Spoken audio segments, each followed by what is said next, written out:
Bonjour, c'est Daniel Potier. La lecture que nous allons faire aujourd'hui se trouve dans l'évangile de Matthieu, au chapitre 6 et le verset 9. Nous allons découvrir les premiers mots d'une des prières les plus connues au monde. Voilà ce que Jésus va dire. Voici donc comment vous devez prier. Notre Père qui es aux cieux. Et on va s'arrêter là.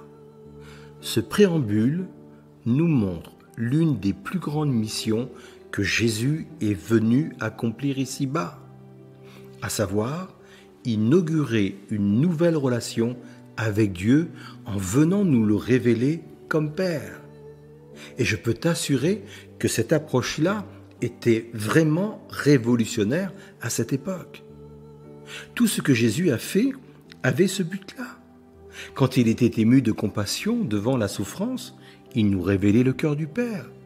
Quand il défendait les rejetés de la société ou la femme adultère qu'on voulait lapider, il nous révélait le cœur du Père.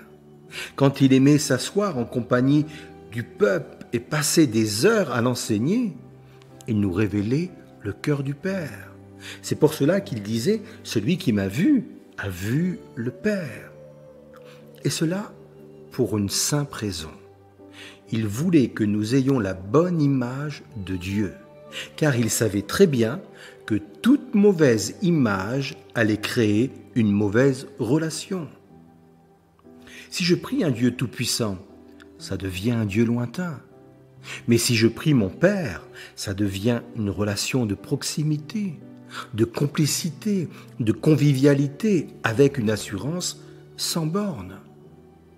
Un enfant ne s'approche pas de son père comme pourrait le faire un serviteur envers son maître, ou un sujet envers son souverain, ou même une créature envers son créateur.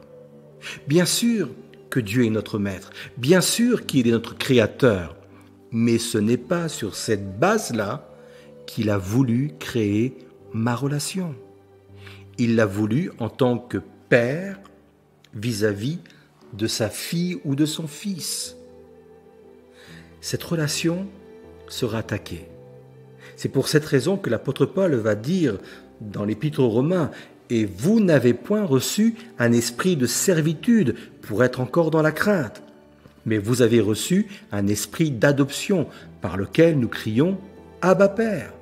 L'Esprit lui-même rend témoignage à notre esprit que nous sommes enfants de Dieu. Sois béni dans cette nouvelle relation avec Dieu. Et à très bientôt. Si cette méditation t'a encouragé, pense à la partager autour de toi.